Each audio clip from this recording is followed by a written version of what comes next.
ಮಾಜಿ ಸಚಿವ ಸಿಪಿ ಯೋಗೀಶ್ವರ್ ಅವರ ಪುತ್ರಿ ನಿಶಾ ಯೋಗೀಶ್ವರ್ ಅವರು ಕಾಂಗ್ರೆಸ್ ಕಡೆ ಮುಖ ಮಾಡಿದ್ದಾರೆ ಅನ್ನೋ ಒಂದು ಚರ್ಚೆ ಸಾಕಷ್ಟು ಕುತೂಹಲವನ್ನು ಮೂಡ್ತಾ ಇದೆ. ಸದ್ಯ ಈಗ ನಮ್ಮ ಜೊತೆ ನಿಶಾ ಯೋಗೀಶ್ವರ್ ಅವರೇ ಇದ್ದಾರೆ, ಮಾತಾಡ್ತಾ ಹೋಗ್ತೀನಿ. ಮೇಡಮ್ ನಮಸ್ತೆ ಮೇಡಮ್. ಈಗ ನೀವು ಕಾಂಗ್ರೆಸ್ ಸೇರ್ಪಡೆ ಆಗ್ತಾ ಇರೋ ಅನ್ನೋ ಒಂದು ವಿಚಾರ ಸಾಕಷ್ಟು ಸದ್ದು ಮಾಡ್ತಿದ್ವಿ, ಏನ್ ಹೇಳ್ತೀರಿ? ಇನ್ನ ಸೇರ್ಪಡೆ ಆಗಿಲ್ಲ. ನಾನು ಅಲ್ಲಿ ಪಾರ್ಟಿಯ ಹಿರಿಯ ಲೀಡರ್ಸ್ ಎಲ್ಲ ಮಾತಾಡಿದೀನಿ. Shivakumar sir, Suresh sir, Raghunaramanna sir ಎಲ್ಲ ಮಾತಾಡಿದೀನಿ. ಅದು ಇನ್ನ ಏನ್ ನಿರ್ಧಾರ ತಗೊಂತಾರೆ ಅದು ಸಮಯ ಹೇಳುತ್ತೆ. ಪ್ರಮುಖವಾಗಿ ಈ ಒಂದು ಕಾಂಗ್ರೆಸ್ ಸೇರ್ಪಡೆಗೆ ಯಾವ ಸಿದ್ಧಾಂತವನ್ನ ಇಟ್ಕೊಂಡು ಹೋಗ್ತಿದ್ರೆ, ಯಾವ ಒಂದು ಉದ್ದೇಶಕ್ಕೋಸ್ಕರ ಹೋಗ್ತಿದ್ರು? ಸಿದ್ಧಾಂತ ಉದ್ದೇಶ ಒಂದೇ, ಜನರ ಸೇವೆ ಅಂತ. ಅದಕ್ಕಿಂತ ದೊಡ್ಡ ಸಿದ್ಧಾಂತ ಯಾವುದೂ ಇಲ್ಲ ರಾಜಕೀಯದಲ್ಲಿ. ಅದೊಂದನ್ನೇ ಇಟ್ಕೊಂಡು ನಾನು ಈ ಪಾರ್ಟಿಗೆ ಹೋಗ್ತಾ ಇದ್ದೀನಿ.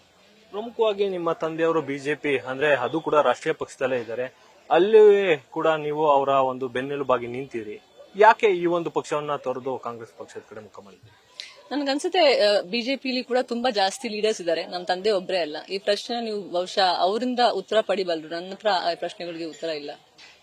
ಯಾವ್ದಾದ್ರು ಒಂದು ಹುದ್ದೆಯನ್ನ ಅರಸಿ ಏನಾದ್ರು ಕಾಂಗ್ರೆಸ್ ಕಡೆ ಏನಾದ್ರು ಮುಖ ಮಾಡ್ತಿದ್ದೀರಾ ಅಥವಾ ಬೇರೆ ಏನಾದ್ರು ಉದ್ದೇಶವನ್ನ ಇಟ್ಕೊಂಡು ಹೋಗ್ತೀರಾ? ನಂದು ಆತರ ಯಾವ್ದು ಎಕ್ಸ್ಪೆಕ್ಟೇಷನ್ಸ್ ಇಲ್ಲ. ಯಾಕಂದ್ರೆ ನಾನು ತುಂಬಾ ಸಿಂಪಲ್ ಆರ್ಡಿನರಿ ಒಬ್ಬ ಹೆಣ್ಮಗಳು. ನಾನು ಬರೀ ನನ್ ಜನರ ಸೇವೆ ಮಾಡ್ಬೇಕು. ಯಾಕಂದ್ರೆ ನಾನು ಇದೇ ಒಂದು ವಾತಾವರಣದಲ್ಲಿ ಬೆಳೆದಿದ್ದೀನಿ. ಅವರ ನನ್ ಕಷ್ಟ ಸುಖ ಎಲ್ಲ ಒಂದು ಪರಿಸ್ಥಿತಿಗಳು ಅರ್ಥ ಆಗುತ್ತೆ.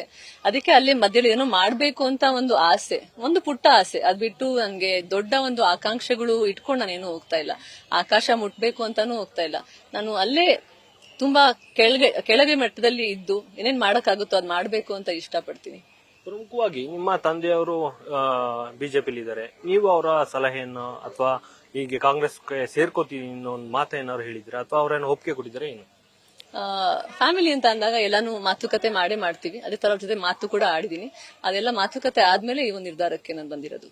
ಪ್ರಮುಖವಾಗಿ ಈಗ ಡಿ ಕೆ ಶಿವಕುಮಾರ್ ಅವರು ಕೂಡ ಒಂದು ಮಾತನ್ನ ಹೇಳಿದ್ದಾರೆ, ತಂದೆ ಮಗಳನ್ನ ನಾನು ದೂರ ಮಾಡ್ಲಿಕ್ಕೆ ಇಷ್ಟಪಡೋದಿಲ್ಲ, ಹಂಗಾಗಿ ಅವರು ಅಲ್ಲೇ ಇರ್ಲಿ ಅನ್ನೋ ಒಂದು ಮಾತನ್ನ ಹೇಳಿ, ಏನ್ ಹೇಳ್ತೀರಿ? ಇದು ದೂರ ಮಾಡೋದು ತರದ್ದು ಅದು ವಿಷಯ ಅಲ್ಲ. ವಿಷಯ ಅಂತಂದ್ರೆ ಎಲ್ಲರಿಗೂ ಅವರ ಪರ್ಸನಲ್ ಲೈಫ್ ಮತ್ತೆ ಪ್ರೊಫೆಷನಲ್ ಲೈಫ್ ಇರುತ್ತೆ. ಇದು ನನ್ನ ವೃತ್ತಿ ಜೀವನ ಸಂಬಂಧಪಟ್ಟಿದ್ದು ನಿರ್ಧಾರ. ಆ ಒಂದು ನಿರ್ಧಾರದ ಮೇಲೆ ನಾನು ಮುಂದೆ ನಡೀತಾ ಇದ್ದೀನಿ. ಯಾವಾಗ ನನ್ಗೆ ಸಮಯ ಬರುತ್ತೋ ನೋಡಿ, ಜೀವನದಲ್ಲಿ 2 ನ್ಯಾಯಾಲಯ ಇದೆ, ಒಂದು ಮೇಲ್ಗಡೆ ಮತ್ತೆ ಒಂದು ಇಲ್ಲಿ.